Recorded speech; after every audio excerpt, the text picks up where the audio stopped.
Central സ്റ്റേഡിയത്തിൽ മുഖ്യമന്ത്രിക്കായുള്ള സ്തുതിഗീതം ആലപിച്ചു. സെക്രട്ടേറിയറ്റ് എംപ്ലോയീസ് അസോസിയേഷൻ വേദിയിലാണ് ആലപിച്ചത്. മുഖ്യമന്ത്രിയുടെ സാന്നിധ്യത്തിലായിരുന്നു ആലാപനം. പ്രജിത് മോഹനൻ ചേർന്ന വിവരങ്ങളുമായി. പ്രജിത്, രണ്ട് കാര്യങ്ങളാണ്. ഒന്ന്, ഈ സ്തുതിഗീതം ആലപിക്കേണ്ടതുണ്ടോ എന്ന ആലോചനകൾ നടന്നിരുന്നു. മുഖ്യമന്ത്രി വരുന്നതിന് മുൻപ് ഇത് ആലപിക്കാം എന്ന രീതിയിലൊക്കെ അവിടെ ആസൂത്രണം നടന്നു എന്നറിഞ്ഞു. പക്ഷെ മുഖ്യമന്ത്രി കേൾക്കെ തന്നെ ഈ സ്തുതിഗീതം ആലപിച്ചു എന്നുള്ളത് ഒരു പ്രധാനപ്പെട്ടൊരു കാര്യം. മറ്റൊന്ന്, ജോലി സമയത്ത് എത്രത്തോളം ഇങ്ങനെ ഉദ്യോഗസ്ഥർ മാറി നിന്നു? രണ്ടും ഈ പറയുന്ന രീതിയിൽ വിവാദങ്ങളിലേക്ക് തന്നെയാണ് പോകുന്നത്. കാരണം മുഖ്യമന്ത്രിയെ സ്തുതിച്ചുകൊണ്ട് അദ്ദേഹത്തിനെ ഇരുത്തിക്കൊണ്ടൊരു ഗീതം ആലപിക്കുന്ന രീതിയിലേക്ക് ഒരു സംവിധാനം, ഒരു CPM തന്നെ ഒരു സംഘടനാ സംവിധാനം പോകുന്നു എന്നുള്ളതാണ് ഈ ഘട്ടത്തിൽ പറയേണ്ടത്. മുഖ്യമന്ത്രിയെ ഇരുത്തിക്കൊണ്ട് തന്നെ, പ്രത്യേകിച്ച് ഈ വിവാദങ്ങളൊക്കെ വരുന്ന സമയത്ത് മുഖ്യമന്ത്രി പറഞ്ഞൊരു കാര്യമുണ്ട്. ഈ വ്യക്തി പൂജ അത് പ്രോത്സാഹിപ്പിക്കില്ല എന്നുള്ളതായിരുന്നു കഴിഞ്ഞ ദിവസം മുഖ്യമന്ത്രി പറഞ്ഞത്. ഇന്നത്തെ ദിവസം അദ്ദേഹം തന്നെ അത് ലംഘിച്ചു എന്ന് നമുക്ക് പറയേണ്ടി വരും. കാരണം അദ്ദേഹം നേരിട്ട് ഇടപെട്ടിരുന്നെങ്കിൽ ഈ സ്തുതിഗീതം ആലപിക്കുന്ന സംവിധാനം അല്ലെങ്കിൽ അതൊരു വ്യക്തിപൂജ എന്ന രീതിയിൽ തന്നെയുള്ള ഈ ഒരു പരിപാടി അത് ഒഴിവാക്കാമായിരുന്നത് മാത്രമാണ്. പക്ഷേ അതിന് മുഖ്യമന്ത്രിയും തയ്യാറായിട്ടില്ല എന്നുള്ളതാണ് നമ്മൾ ഈ ഘട്ടത്തിൽ പറയേണ്ടത്.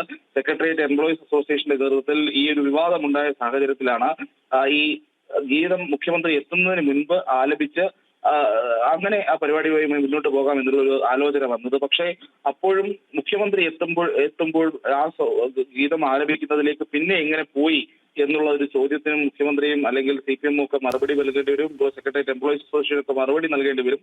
നമ്മൾ മനസ്സിലാക്കുന്ന അനുസരിച്ച് ഇതൊരു വിപ്ലവകാരമാണ് എന്നൊരു നിലപാടാണ് ഇപ്പോൾ സെക്രട്ടേറിയറ്റ് എംപ്ലോയീസ് അസോസിയേഷൻ സ്വീകരിക്കുന്നത് എന്നുള്ളതാണ്.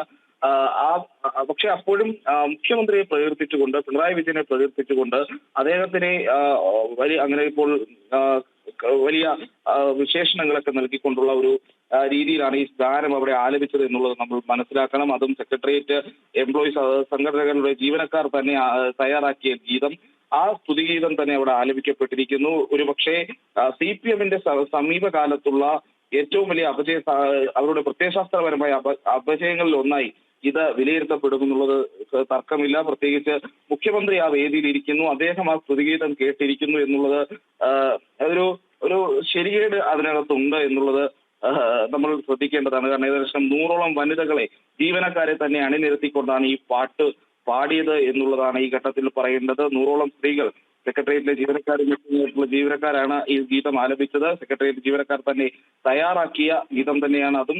അപ്പോഴും മറ്റൊരു കാര്യം കൂടി ഏറ്റവും ശ്രദ്ധേയമായതുള്ളത്, ജോലി മുടക്കി ജീവനക്കാർ പങ്കെടുത്തു എന്നുള്ളതും ഈ ഘട്ടത്തിൽ പ്രത്യേകമായി ശ്രദ്ധിക്കേണ്ടതുണ്ട്.